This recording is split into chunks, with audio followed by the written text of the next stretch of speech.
When you're scrolling through a sea of budget gaming rigs, it's easy to get lured by the low price tag and think you've snagged a steal. I've seen too many friends bring home a cheap pre-built, only to discover the fans whine like a dying refrigerator, the game stutters at the first sign of a crowd, and the upgrade options feel like trying to fit a square peg into a round hole. That kind of buyer's remorse is real, and it makes the decision to spend a little more feel almost intimidating. Link is in the description if you want to check the product details on Amazon. So the question is, does the Skytech Harpy gaming PC actually deliver a smarter, more satisfying purchase, or is it just another flash-and-thep promise? The first hesitation most people have with a pre-built is whether the components are truly balanced or just a random assortment meant to look impressive on paper. You also worry about hidden trade-offs, like a weak power supply that can't handle sustained loads, or a cramped case that turns up the temperature when you push the frame rates.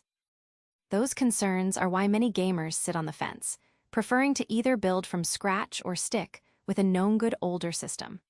With the Harpy, the goal is to take the guesswork out of that equation, offering a package that's been curated for high-end 1080 to 1440p play while still leaving a bit of breathing room for future tweaks.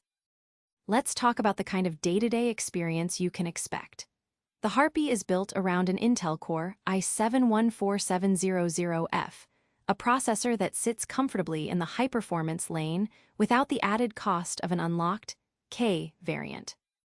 In real terms, that means you can launch a demanding title like Cyberpunk 2077, crank the settings to Ultra, and still see smooth 60+ FPS on a 1440p monitor. I ran a few benchmark sessions on titles that stress both CPU and GPU: Assassin's Creed Valhalla, Red Dead Redemption 2, and even a long streaming session of Fortnite while broadcasting on Twitch. The frame times stayed consistent, and the system never hit the dreaded thermal throttling you sometimes see in cheaper builds. One of the practical strengths that really shines is the 1TB Gen 4 NVMe SSD paired with 32GB of DDR5 6000 RAM. Booting Windows 11 feels instantaneous, and loading times for massive open-world games drop to a few seconds. That's not just a numbers game. It translates to more time actually playing and less waiting at loading screens. The SSD's Gen 4 bandwidth also helps when you're juggling multiple applications. For example, having Photoshop open while you're editing video footage, and then dropping into a game without a noticeable slowdown. Cooling is another area where the Harpy tries to differentiate itself.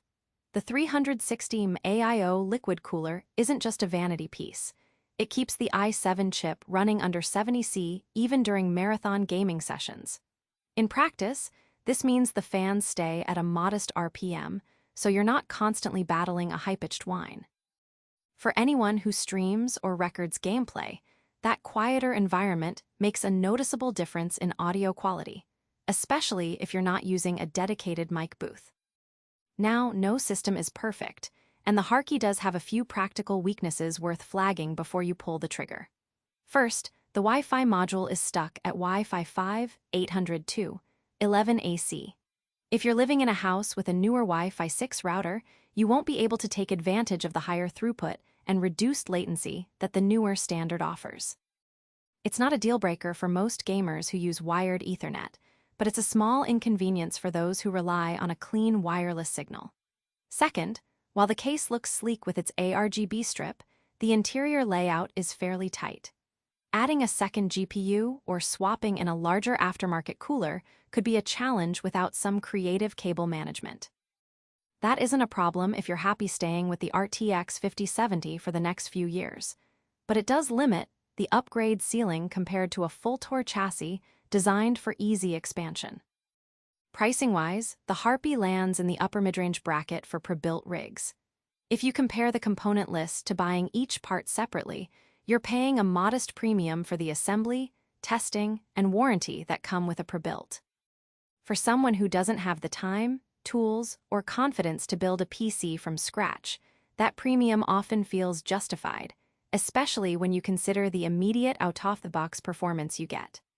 On the flip side, if you're comfortable with building and you can source components during a sale, you could shave a few $100s off the total cost. So, who should seriously consider the Skytech Harpy? If